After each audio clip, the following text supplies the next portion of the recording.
Hello, Matt Gaspers. It's good to see you again on July 2nd, 2024. Good to see you too, Bob.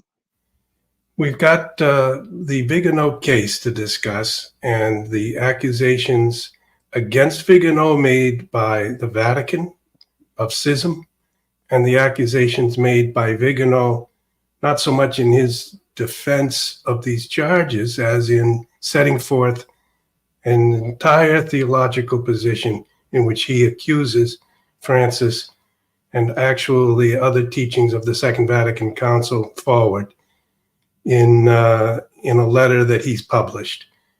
So you've read these documents, and a lot of people are wondering the actual facts of this case and what it signifies. So we're going to try to go through this in this hour program. Yes. So just to give a brief recap for people who are maybe not as familiar with the details. So what was it, last week, Thursday, I believe, I think, well, a couple weeks ago now, June 20th is when Archbishop Viganò made known to the world that he had been formally accused by the Vatican, specifically by the Dicastery for the Doctrine of the Faith, which is headed by the gentleman on the screen, Cardinal Fernandez, in the upper right corner, of the crime of schism for three reasons, basically. For number one, for breaking or denying the legitimacy of Pope Francis, rupturing communion with him, and then number three, denying the Second Vatican Council. And I'm trying to remember the exact language that he used. Give me just a second. Yeah, that's the substance of it anyway. So the document that's displayed on the screen right now is the official Italian document from the DDF that Archbishop Viganò made public on social media and sent out to various outlets. And then he also provided an English translation. So this document explained that the DDF was summoning him to appear in Rome on June 20th, as we mentioned last week. And he confirmed, after it was misreported by America Magazine, that he did appear in Rome. He publicly clarified, no, I did not appear, and I have no intention of appearing. And then on the 28th, the deadline set by the DDF for him to provide some sort of a defense for himself, instead of providing a defense, he published his own document in which he makes his own accusations against Pope Francis. That's kind of where we're at. So just I could restate that once more. Sometime before the 11th of June, I think it was in May, the Vatican had a meeting and said, we're going to proceed on this case. On June 11th, they wrote this to Archbishop Viganò, and they sent this to him by email. And then he didn't do anything for several days, but on the 20th of June, he announced he had received this, that he was supposed to go that very day to Rome to respond, and he did not go. And then I think on the 28th of June, there was a further meeting in the congregation that he did not attend. And we don't know if there's no report of what happened at that meeting yet. So it's events of the last 4 to 5 weeks. Right. Well, I'll just interject something about the 28th. The document from the DDF specified, if you don't provide a defense essentially by June 28th, you will be judged in your absence. So at this point, the fact-finding part of this trial, I think, is over at this point, and we're just waiting for a judgment, essentially. That's my understanding. Yeah. And so we have 3 charges: denying the legitimacy of Pope Francis as the Pope of the Catholic Church, rupturing communion with him, and denying the validity or the legitimacy or somehow the denying aspects of the Second Vatican Council. Those were the 3. I think the word that was used, now that I think of it, is rejection. That was the word that was used in the DDF document, that he rejects the Second Vatican Council. So then the document in which the Archbishop sets forth his position was published on the 28th, And we have a copy of that. It's a long document, and we could look through aspects of it, and I think we will. We did get a remark back 10 days ago when Cardinal Parolin, the Secretary of State, therefore the number 2 man in the Vatican, he's from northern Italy, he's Italian. He said, "I'm very sorry because I always appreciated him, Archbishop Viganò, as a great worker, very faithful to the Holy See, someone who was, in a certain sense, also an example, meaning exemplary. I don't know what happened." Well, in a sense, he doesn't know what happened. And at the same time, of course, he does know what happened. He knew all along. I even spoke with him a year ago and 2 years ago about Archbishop Viganò, and he knew that Archbishop Viganò had decided to attack Pope Francis and to attack certain teachings of the Second Vatican Council. And you've really been at the forefront of all of this. I remember reading in your Moynihan letters as early as like the fall of 2019. That's when Viganò really started this theological journey of questioning things. And he talks about that in the letter. He sets forth the entire process in this letter, and we're going to get right to it. Perhaps, but what a lot of people have said, a lot of journalists and a lot of commentators have said, in a sense, he sets forth statements here, which in the chattering class, they say, well, he's just accepted his schism. He's accepted, he doesn't reject it. And this is the type of statement that they are referring to. Quote, this is what he writes just a few days ago. "Before my brothers in the episcopate and the entire ecclesial body," that includes us, all of us watching, "I accuse Jorge Mario Bergoglio of heresy and schism." And I ask, implicitly there, bringing into question the legitimacy of his pontificate. And I ask that he be judged as a heretic and schismatic and removed from the throne, which he has unworthily occupied for more than 11 years. So that is the statement from his own mind and his own writing, that he judges that Pope Francis is in heresy and in schism from the true Catholic Church. And he has a whole argument that he develops in detail in the letter, which he explains his position. Right. So, and before we get to the letter, just to kind of recap for folks, there are essentially 2 reasons why Archbishop Viganò believes, and we're obviously not saying we agree with him on this, but we're just presenting you the facts of his position. Viganò believes there are 2 main reasons why Pope Francis is not a valid pope. And one of them he made known last October in a document in which he claims, and I'm quoting now, that Bergoglio's, quote, "acceptance of the papacy is invalidated because he considers the papacy something other than what it is, like a spouse who gets married in church but excludes the specific purposes of marriage from his intention, thus making the marriage null and void, precisely due to his lack of consent." So that's one reason. He thinks that Pope Francis accepted the papacy with a defective intention. In other words, to not do what the successor of Peter is supposed to do, which is first and foremost to confirm his brethren in the faith. The other reason that he lists, and this is new to this new document, and this is part of what's on the screen here, he appeals to a papal bull from 1559 called Cum ex Apostolatus Officio, issued by Pope Paul IV. So this would have been after, I guess, roughly like a decade or so after the Council of Trent had ended, if I'm remembering correctly. And he essentially says in that document that because he claims that Pope Francis, well, here, I'll just read this bottom paragraph that's at the bottom of the screen. So for all the reasons laid out in this text, well, let me read some of the text, I guess, to give the background. yeah.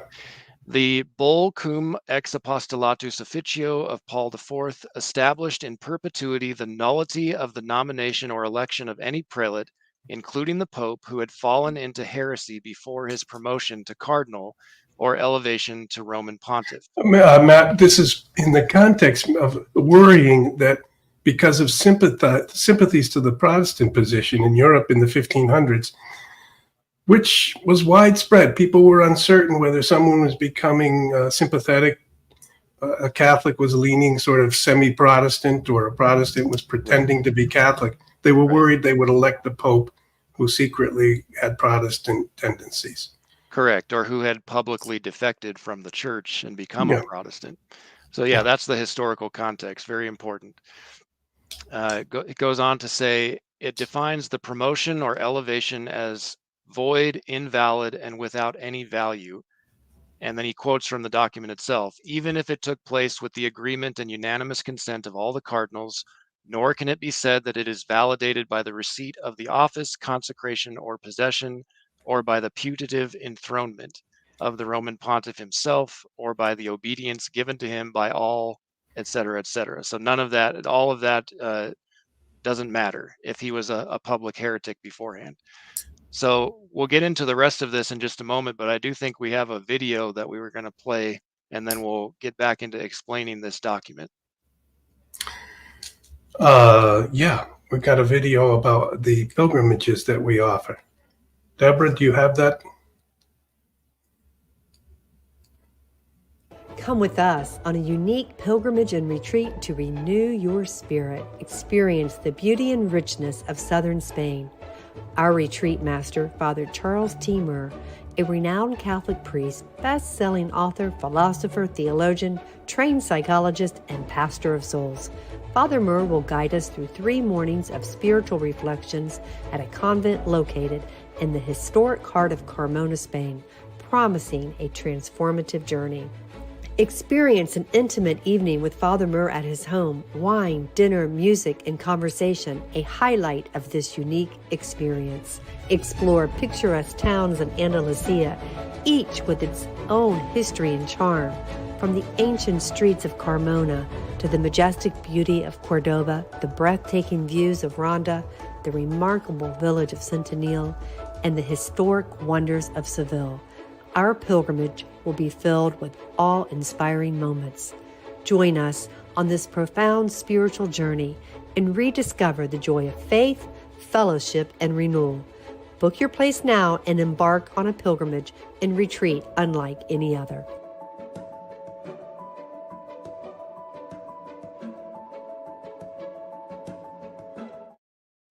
Wow, Yeah, that looks amazing. Someday I'll have to book a spot on that one myself. Yeah, that would be great to have you. You'd be a wonderful addition. I think that's in October when the weather is beautiful, won't be too hot, and people who need to consider perhaps going along with us can contact us. They can send us an email at inside the Vatican pilgrimages.com. All right. So if we go back to sharing my screen and we can get back into to Viganò's latest document. Again, this was he made this public and it was published on June 28th. So the end of last week, I guess last Thursday. So as we were just reviewing this document that he cites is from 1559. The context was after the Council of Trent and concerns about a Protestant or Protestant leaning man being elected Pope and causing havoc in the church. Paul IV basically said, if he had fallen into heresy before his election, then his election is null and void. So Viganò ultimately says, in light of that, for this reason, with serenity of conscience, I maintain that the errors and heresies to which Bergoglio adhered before, during, and after his election, along with the intention he held in his apparent acceptance of the papacy, in other words, that defective intention, as Viganò claims, those render his elevation to the throne null and void. So not only in this document is he accusing Pope Francis of being a heretic and a schismatic, he's basically saying that it's an established fact, and it was an established fact even before he was elected Pope that he was a heretic. The problem is that it actually was not publicly established. There was no judgment from the church that that Cardinal Bergoglio was a heretic. He was not held to be such by the authorities in the church. Whatever he held privately, that's a different matter. But as far as like the public crime, that's something that has to be established by the church and the authority of the church. It can't just be someone's private opinion. Yeah. Well, we've got a complex and really, in some ways, very sad problem here. Whatever the case, if there's even truth in everything Viganò is saying, it's even more so a very sad matter. That would mean, but if Viganò is making accusations that are not true, then he is placing himself, as the Vatican is now saying, in opposition to a reigning pontiff. And he says in his letter that he never intended in his whole life to take even a step outside of the Roman Catholic Church. He devoted his life to the church. So it's a terrific conflict, and Viganò has spent a lot of time trying to figure out how he can reconcile having a profound loyalty to the Petrine office, to the Pope of Rome, and yet not having a loyalty to this man, Pope Francis. And this is why he's developed this theory, which is expressed in these two arguments. First, that a heretic cannot be made a pope, which he refers to this papal bull from 400 years ago. And second, that the almost imitating a marriage, if a husband or a wife enters into the marriage without telling the truth and doesn't intend to stay married, maybe intends to be married just for 30 days or so, we say that's an annullable attitude, that the person didn't enter into the marriage with the intention of being married. And he has developed this argument that because Francis has acted as someone who doesn't want to confirm the bishops but allow the bishops to debate all sorts of things, that he did not intend to carry out the fundamental role and mission of the Pope, which is to confirm his brothers in the faith, in the Orthodox faith of all time. So he's making the argument at that moment in 2013, when the votes did go to Jorge Mario Bergoglio and he was elected, and they said, will you accept? In his mind, he didn't, according to Archbishop Viganò, he never intended to be the confirming Peter that the office entailed, but that he would somehow preside over an enormous debate about modern issues and the environment and all sorts of other questions, and not simply to be the Pope. And he says that's a defect in his election. Right. And I mean, to be fair to Archbishop Viganò, I think we can all agree that there have been certain aspects of this pontificate that have been very confusing, very even disturbing on certain points. So I don't think it's without foundation that Archbishop Viganò has concerns, but the way that he's going about dealing with them, I think, are certainly problematic. Going to this degree, I think we have another quote, a slide with another quote from the document about it's not possible for the church to defect, if I'm remembering correctly. If we can pull up the slides, there we go. That's the one I was thinking of. Okay, so we see here, because what's happening actually is that as Archbishop Viganò develops his argument, which has been a process of going on for years, basically since 2018, 2019 or so. Yes, absolutely. He's been developing this. He actually describes the development in the text here. He says, for many years, I was a faithful official. Sometimes I was wondering why certain things were done, but I never realized how serious it was until because his practical duties kept him so busy, he didn't have time to be thinking about all of that. Yeah, he admits that. He says, you may ask, why am I saying this now? Why didn't I say it 10 years ago? He said, well, I was serving. I was following the rules and the orders. I was very faithful. And slowly, I was, in a sense, my eyes opened to these questions, and I started to try to understand how it could be. And then he describes that step by step, he saw that certain seeds from the council, and he actually makes critiques of Pope Paul VI, Pope John Paul II and Pope Benedict XVI, the three photographs that we show here. So he starts to make a critique of what he calls the Conciliar Church, the entire period from the 1960s until today. Right. So maybe I'll read this Go ahead. quote and then Yeah. we can comment on it. So he says in his new text, since it is not theologically tenable or possible, holdable, that the church and the papacy are instruments of perdition rather than of salvation, we must necessarily conclude that the heterodox teachings conveyed by the so-called conciliar church, in quotes, and the popes of the council from Paul VI onwards constitute an anomaly that seriously calls into question the legitimacy of their magisterial and governing authority. End quote. Well, Matt, what do you make of that? I mean, on the face of it, doesn't this extend the critique beyond Francis? Well, it certainly does. And I think he's been doing that for a while now, but he's getting more and more, I don't know if extreme is the right word, but going further and further down that route than before. Well, I would say the word would be radical in the sense of radix, meaning the root. Yeah.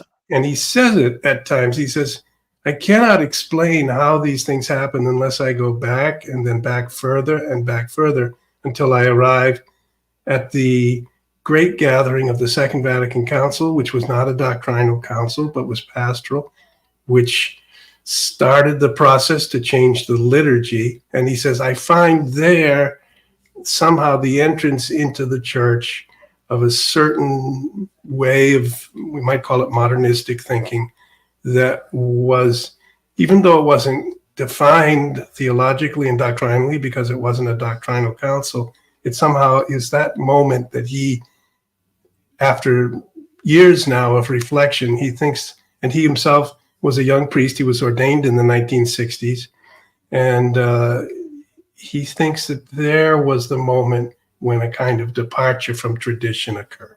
And it's a similar argument to the argument made by Archbishop Marcel Lefebvre, the founder of the Society of St. Pius X, SSPX.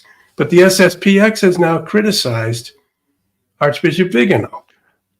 Yes, they have actually. And I'll see if I can pull up that document real quick here.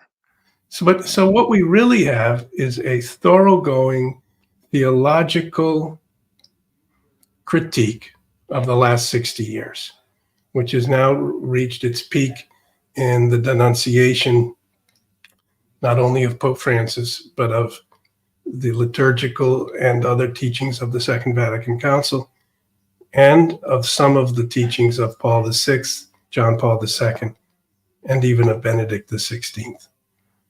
Correct. I'm still looking. So basically, the SSPX has said that there is a significant difference between Archbishop Viganò's current position and that of Archbishop Lefebvre, and that is Archbishop Lefebvre never declared that he knew certainly that Paul VI, for example, was a heretic and was therefore not the Pope. He did, and Archbishop Viganò talks about this in his document. There were times when Archbishop Lefebvre in the 1970s, or 1980s rather, Yes. would publicly say, you know, it's possible that these men are not the true Pope, that Paul VI, for example, or John Paul II is not a true Pope. But ultimately, Archbishop Lefebvre's position was that he could not decide that publicly for himself or make a definitive judgment. That's up to the church, and that's ultimately up to a future pope to decide that question. So well, the SSPX sees what they refer to as sedevacantist leanings in Archbishop Viganò's current position. That's how they put it. Okay, well, explain that. What is, of course, we know that sede, the seat, vacantis, being vacant. So the idea that the see of Peter is vacant, but is that really what the Archbishop is saying, or and what is the concern you have about that? You told me earlier you're quite concerned about it. Well, I think that's exactly what Archbishop Viganò is saying, and let me pull up that quote again. Let me get into it in just a second here. So, yeah, so here we go. Before my brothers in the Episcopal, I mean, this is his accusation that Bergoglio should be judged as a heretic and schismatic and removed from the throne, which he has unworthily occupied for over 11 years. But in the text, that Cum Apostolatus text we went over with earlier, he says, I maintain that the errors and heresies to which Bergoglio adhered before, during, and after his election, along with the defective intention, render his elevation to the throne null and void. So Viganò is saying that the see is vacant right now, that Francis is a usurper. That's how I understand it. Yeah, I mean, we've got a kind of triple problem. If there is a man who is a true pope, you have to obey him and remain in union with him. But if you find that the teachings start to seem heretical, maybe changing church teaching on moral matters, for example, you can't say that that's coming from the Pope, because the Pope in some way is believed to receive a special charism of protection, not to teach anything that's not to teach from the throne anything that's heretical. And so you kind of hesitate and say, do I offer my obedience to this teaching, or do I reject this teaching? But then I can't remain in union with the teacher. And it's a terrible problem, isn't it? It certainly is, and I think it requires a correct understanding specifically of the moral virtue of obedience, which is subordinate to the supernatural virtue of faith, because the virtue of faith has God as the immediate object, so it's absolute by its nature. We can't not have faith because God is doing something wrong, because it's impossible for God to err or to, lie or do something immoral. Whereas the moral virtue of obedience has a golden mean, just like with the other natural virtues. You can err to one side or the other, being too obedient in things where it's unlawful to be obedient, which is called servility. But then you can also err in being in not obeying when you're supposed to. So ultimately, our obedience is first and foremost to God and His revealed truth. So if the Pope deviates from that, then we don't have to just follow him blindly if he is falling into error himself, which is, by the way, a possibility. He can't teach error ex cathedra, but as a private person, he certainly can fall into error. Even St. Robert Bellarmine, he summarizes these 5 opinions in his treatise on the Roman Pontiff. I have a copy of it, the English translation by my friend Ryan Grant from Mediatrix Press. He's translated a lot of the works of Bellarmine into English. And Bellarmine in Book 2, Chapter 30, he summarizes the 5 different opinions on this. We'd have to do a whole nother show or series of shows to get into all the details, but he acknowledges that the first opinion is that of Albert Pigius, who condemns that the Pope cannot be a heretic and hence would not be deposed in any case.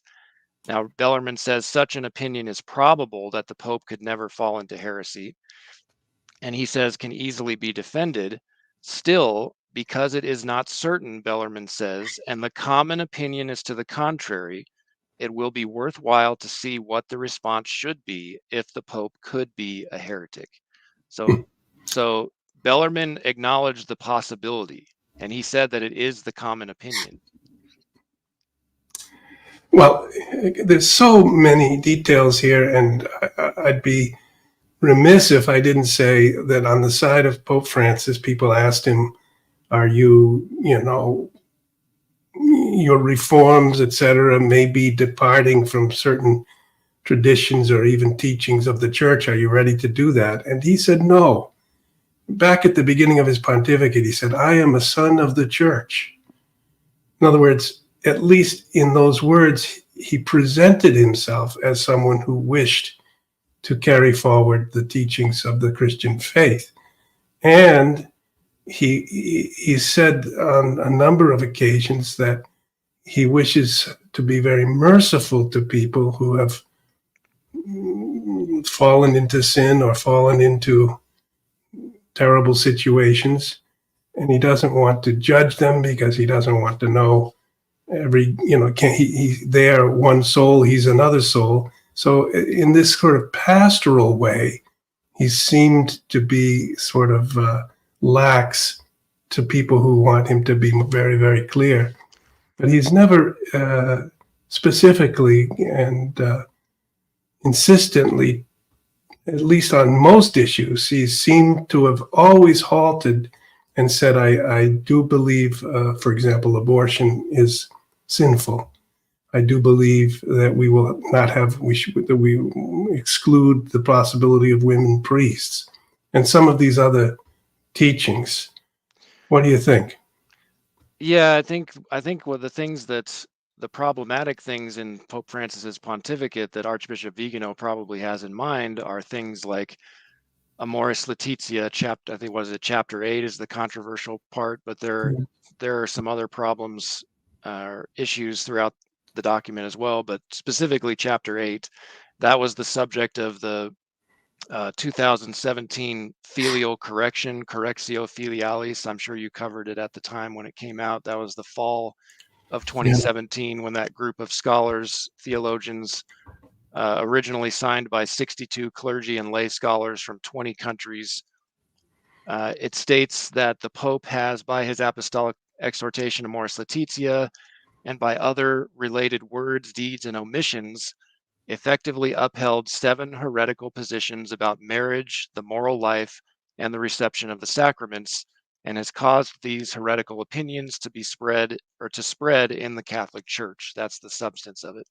Yeah. Well, so things like Amoris Laetitia, things like the Abu Dhabi Declaration, in which it says that the pluralism and diversity of religions are willed by God in his wisdom. yeah. Francis saying that capital punishment is inadmissible when all of scripture and tradition say otherwise. So those are the kinds of things we're talking about.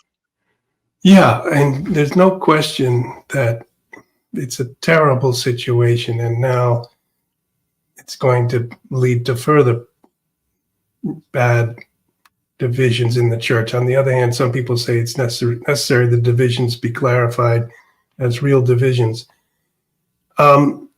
We've had in our modern history a period of general societal change in our behavior with regard to marriage and with regard to divorce. We never even had laws permitting divorce until about 60 years ago in Italy and in other countries. Marriage was regarded by civil society and certainly by the church as unable to be dissolved. What has joined these two together, what God has joined together, no man can put asunder. And yet we have got a condition in the fallen world of millions of people. Millions have gotten married and then separated and gotten divorced. And it's been approved of in civil law. And then the church began to try to wrestle with this problem of people who are not just 5 or 10 people, but millions of people, as the social customs and the morals of people transformed by the media and transformed by the general modernistic society diminished the ancient and beautiful and holy Christian faith. So somewhere in between these two realities, the Pope tried to reach out to allow to allow people to approach the Eucharist again. And I disagree. I don't. And he asked Cardinal Schönborn of Vienna to help him draft that passage and the footnote, which suggests that people who are not actually, that the people who are no longer married and have taken up a second relationship in some way, if they judge the situation, they can, I don't remember the exact wording, but it did appear to be scandalously unholy, sacrilegious to any traditional Catholic. And yet it seemed to be a kind of pastoral, the motivation was a pastoral approach to a situation in which it's almost a nuclear war of morality in the case of millions of broken marriages and millions of, therefore, unholy second relationships. So he asked Cardinal Schönborn, is what we have written here orthodox? And Cardinal Schönborn said, yes, it is. And in those circumstances, they promulgated Amoris Laetitia back in 2016. And hundreds of theologians said, no, it wasn't orthodox. That one passage in that footnote should not have been in the document. Right, and I just want to drive home the point that it is in direct contradiction to obviously the constant teaching of the Church, but even as recently as Pope John Paul II in his apostolic letter Familiaris Consortio, paragraph 84, I guess it's several paragraphs that make up more like section 84. I have a quote up here.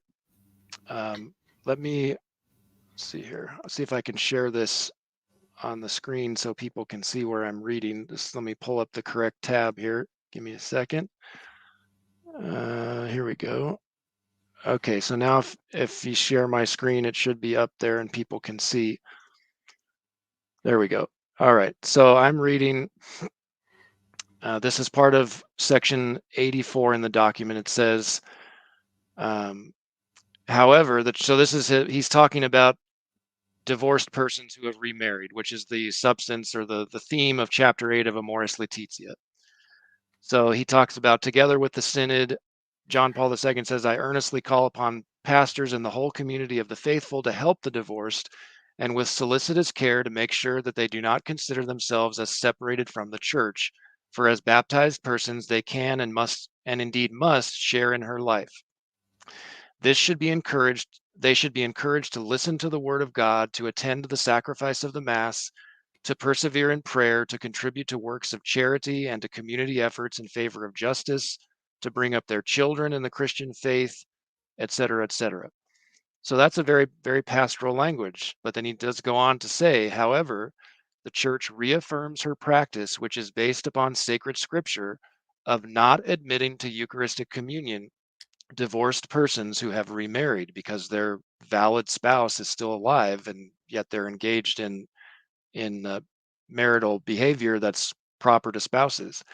They are unable to be admitted thereto from the fact that their state and condition of life objectively contradict the union of love between Christ and the Church, which is signified and effected by the Eucharist. Besides this, there is another special pastoral reason.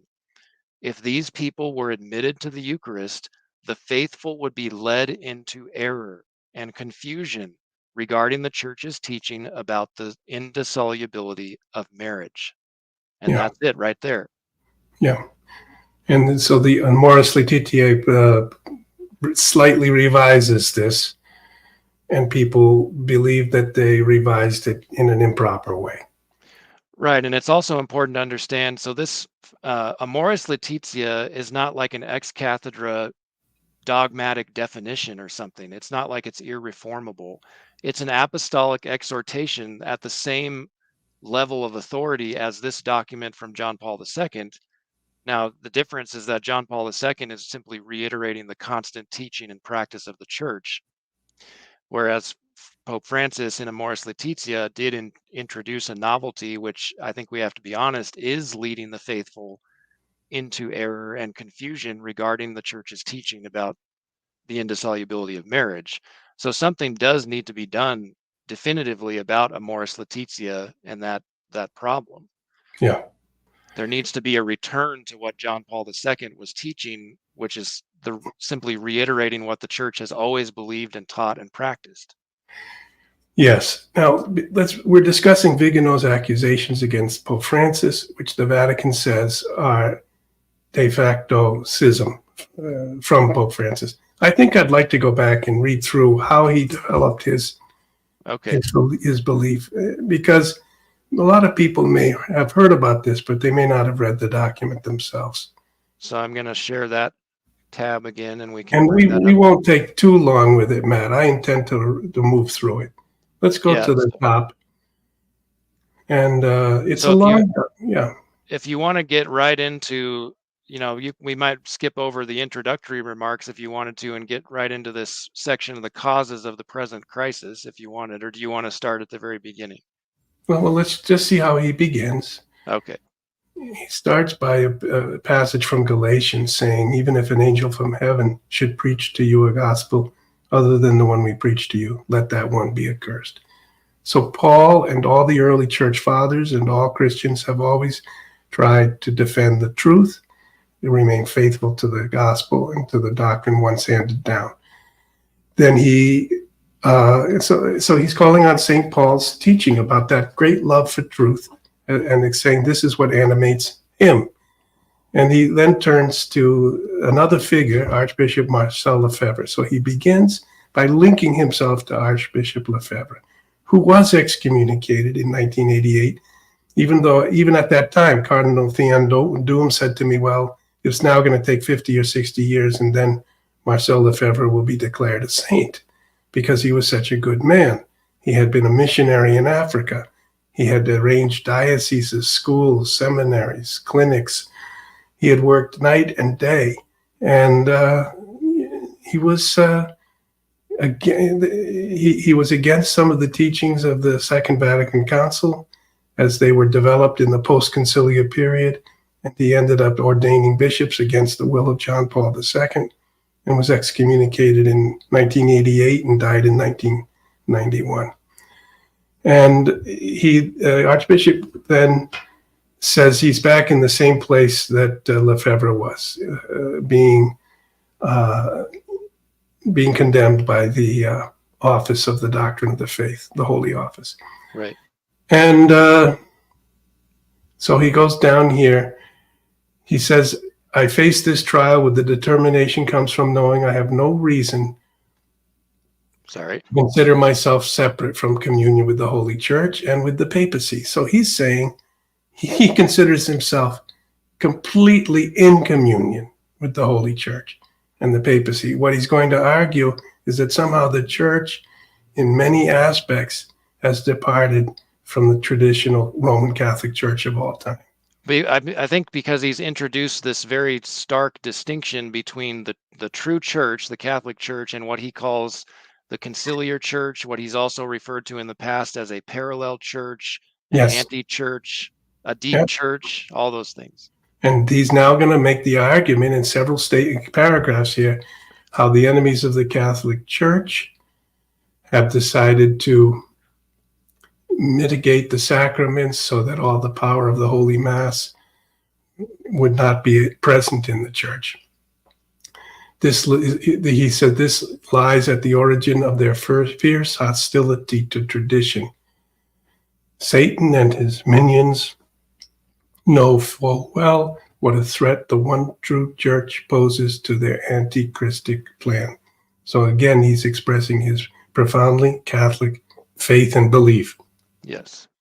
He says the Roman pontiffs in the past denounced these subversives, including those members of Freemasonry, but this nevertheless has infiltrated the hierarchy and succeeded in making the Church lay down the spiritual weapons at its disposal, opening the doors of the citadel to the enemy in the name of dialogue and universal brotherhood.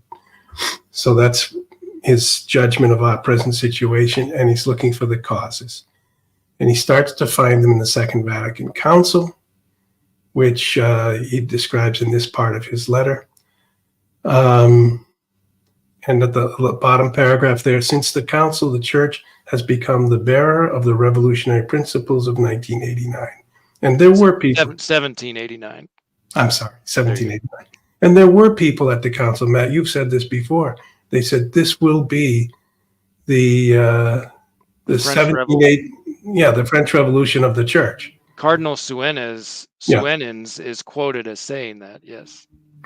So people in the Church were desiring to bring about a revolution in the Church. And A subversive group, not the bishops in general, but this subversive modernist group that I think is correct to say did infiltrate. Some of the theological experts that were appointed by John the 23rd were suspect of heresy during the reign of Pius the 12th. yeah, And they really got control, as we've discussed before, of the committees that were responsible for drafting the schemas. They successfully, like on day 1 or 2 of the council, they successfully got rid of the original schemas, which Archbishop Lefebvre said himself, if the council would have been based on those schemas, the council would have been wonderful and he would have supported it 100%. But they got rid of those original ones, except for the one on the liturgy, because Annibale Bugnini was part of the liturgical commission and had a hand in drafting that document. So I think Archbishop Viganò is making some valid points here, that something has happened, that an okay, enemy, there has been some level of infiltration. okay. And let's move down then. Okay. So he starts talking also about this transformation from the old religion, the old mass, the pre-council, and the beginning of something called the Conciliar Church, which Right. I've always felt that we shouldn't use that language. It's just the Roman Catholic Church. But there are many people who like to say we're part of the Conciliar Church because everything before the council was somehow imperfect. It was a little bit closed-minded, narrow-minded. And I think that is, I hate to say heretical, but I think that may be heretical. Well, interestingly, a lot of people think that Archbishop Lefebvre is the one who coined that term. He's not actually, he did not make up the term Conciliar Church. It was in a letter addressed to him by an Archbishop Benelli, I forget his first name, who was part of the Vatican office, like working with Pope Paul VI and the Secretary of State, or he was involved with Lefebvre's case in some way. And he made reference to what Archbishop Benelli called the Conciliar Church. So Archbishop Lefebvre used it as kind of a quip. Well, what are you talking about, Conciliar Church? I belong to the Catholic Church, Yeah. And then in this, yeah. So this Ernesto Buonaiuti, who was quite a well-known scholar and powerful mind, an intellectual in Italy, he was regarded as a progressive, a modernist, and he was condemned in the church prior to these, back in the 1920s and 30s. He was a friend of Roncalli, who became John the 23rd. That was the name of John the 23rd before he became Pope. Mm-hmm. And he died unrepentant in heresy, and whom just a few days ago, the president of the Italian Bishops' Conference I lost the track here. Oh, sorry, I scrolled up too much, maybe. Yeah, Cardinal Matteo Zuppi, the Archbishop of Bologna, commemorated with a mass in the Cathedral of Bologna, as reported by Il Faro di Roma. Almost 80 years later, a cardinal who is completely in line with the Pope is starting again with a liturgical gesture that has, in all respects, the flavor of rehabilitation, or at least a first step in that direction. So, in other words, in recent years, people are trying to rehabilitate people from the early 20th century who had actually been condemned for their heresy. Right. So he goes into this schema that he's creating, the church and the anti-church, as if there are two. And he doesn't want to be in communion with the anti-church, and he wants to defend the church. This is his way of understanding his situation. Which, again, to be fair, in the writings of certain mystics like Blessed Anne Catherine Emmerich, for example, there is mention of, a coming in the future that there would be some kind of a false church, an anti-church that would eclipse or obscure the true church, that there would be this subversive group that's some kind of like in the parable of the field, where an enemy comes during the night and sows weeds among the wheat. Okay. So you are right. And what he's doing here with this argument is saying the Vatican today is rejecting him and condemning him, Archbishop Viganò, because he's too narrow and conservative. He's in schism. But they're embracing people who had been condemned for modernism. In other words, they're opening to the modernists and they're rejecting the traditionalists. And that's what he's saying in these paragraphs here. Let's move down. Okay. I think this is an important, this hermeneutic of rupture. You might want to read that. Yeah. And of course, all of us know that Pope Benedict, who was an important figure as a young man at the council, he was 35 when it began. He was a peritus for the Cardinal Frings of Germany. So he was a young man in his 30s, very excited about the council. Then later, as a professor, and then as a bishop, and then cardinal, and finally pope, he spent another 45, 50 years trying to explain the hermeneutic of continuity. That is, that what was taught and believed by the council was in continuity with all previous teaching of the church. It was not a rupture.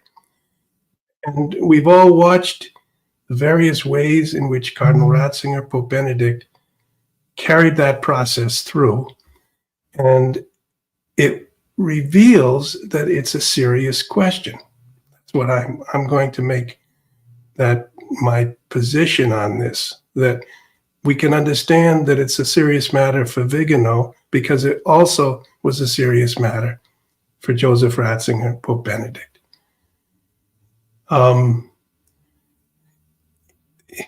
He made it one of the key theological efforts of his life to make sure that there wasn't a rupture between the teachings of the council, which do seem in some ways to be a rupture, and try to weave them back in the tradition of the church.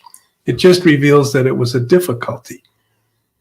Is it possible that the church has begun to teach error? Can we believe that the one ark of salvation is at the same time also an instrument of perdition for souls? That the mystical body separates itself from its divine head, Jesus Christ, making the Savior's promise fail? These are the questions Viganò is asking himself. This cannot, of course, be admissible, and those who support such an idea fall into heresy and schism. So he's saying, if you argue that the church's teaching has become a teacher of falsity, that's heretical. The church cannot teach error, nor can her head, the Roman pontiff, be at the same time heretical and orthodox, Peter and Judas, in communion with all his predecessors, and at the same time in schism with them.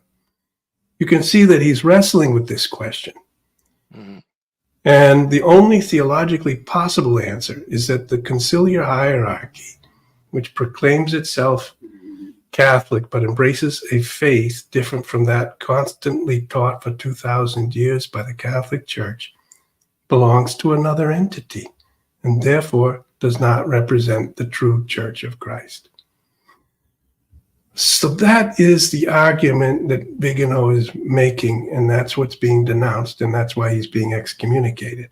But if we potentially, we don't know what the judgment is going to be, but he has been accused of the crime of schism, and we're awaiting a judgment from the DDF, Dicastery for the Doctrine of the Faith, as to whether he's guilty of that charge. Yeah. And then it will be up to Pope Francis to proceed with what he considers appropriate. There's one paragraph just below I hope we can look at just for a moment, then we will try to be wrapping this up, where he explains why he came to this now rather than earlier. Let's go down a little further. Okay. He talks about all these. It would be interesting for everyone to at least read through and see what he says. He says this: the occasion that led me to clash with my ecclesiastical superiors began when I was delegate for the pontifical representations. That means in charge of all the nuncios, which is a high position in the Vatican. I have often said it's like the 6th or 7th position after the Pope, the Secretary of State, the Sostituto, there's 2 or 3 others, and then the delegate for the pontifical representations. So he knew everyone in the leadership of the Vatican. Then as Secretary General of the Governorat, which means the Vatican City state. He was more or less the mayor of Vatican City. And finally, as Apostolic Nuncio to the United States, arguably the most powerful and important country in the world. My war against moral and financial corruption unleashed, he's referring to some issues that he fought inside the Vatican, some problems, not these other issues we've been talking about, but specific moral and financial corruption in Vatican City, unleashed the fury of then Secretary of State Cardinal Tarcisio Bertone, who was from Genoa and had been retained as the Secretary of State by Pope Benedict XVI, even though a number of people encouraged Pope Benedict to consider changing his Secretary of State. He said, "Der Mann bleibt, wo ist." The man remains where he is. He refused to change him. So when, in accordance with my responsibilities, we'll finish with this paragraph. Okay. With my responsibilities as delegate for the papal representations for all the nuncios, all the nunciatures, yeah, I denounced the corruption of Cardinal McCarrick and opposed his promoting corrupt and unworthy candidates for the episcopate presented by the Secretary of State, who had me transferred to the governorate because, quote, I prevented him from making the bishops he wanted. It was always Bertone, with the complicity of Cardinal Giovanni Laiolo, who hindered my work aimed at combating widespread corruption in the governorate, where I had already obtained important results beyond all expectations. So Viganò at this time is in a struggle to carry forward the work of the church without engaging in all of these theological battles. He's not yet of the belief that there's an infiltration of the church by a post-conciliar modernistic thought, which is attempting to pretend to be the true Church of Christ.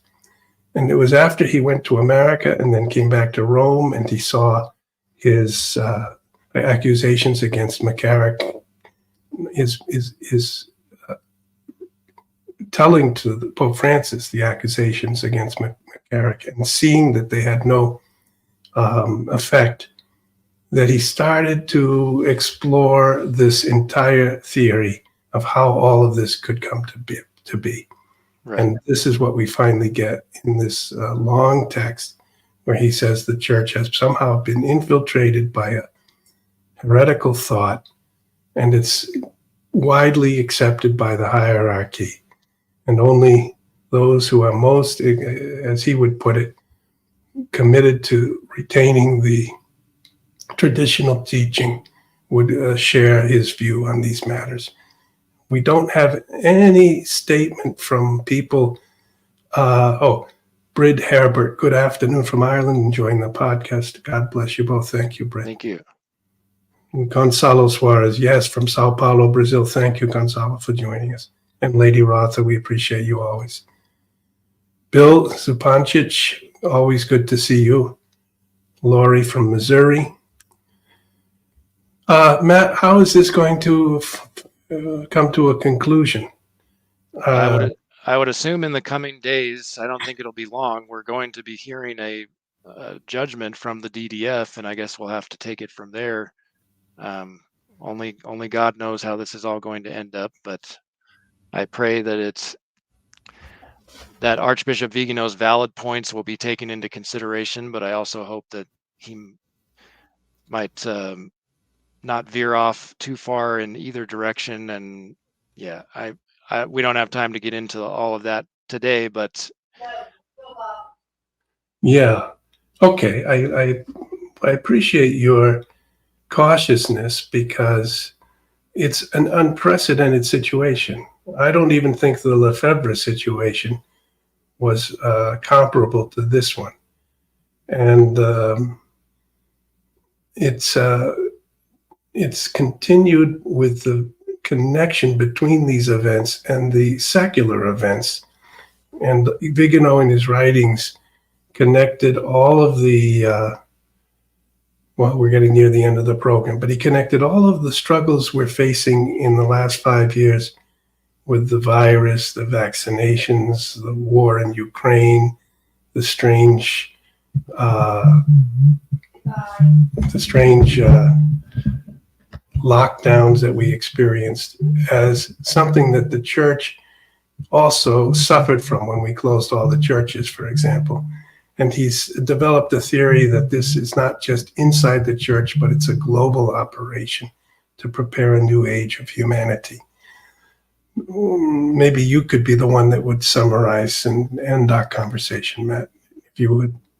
Oh, I'm glad we had this talk, and I look forward to future discussions. But I think not a whole lot else to say for today, other than just pray for Archbishop Viganò, pray for Pope Francis, pray for the Church. I agree, Matt. Let's pray together then. Yes. Come with us on a unique pilgrimage and retreat to renew your spirit. Experience the beauty and richness of southern Spain. Our retreat master, Father Charles Timur, a renowned Catholic priest, best-selling author, philosopher, theologian, trained psychologist, and pastor of souls. Father Murr will guide us through 3 mornings of spiritual reflections at a convent located in the historic heart of Carmona, Spain, promising a transformative journey. Experience an intimate evening with Father Murr at his home. Wine, dinner, music, and conversation, a highlight of this unique experience. Explore picturesque towns in Andalusia, each with its own history and charm.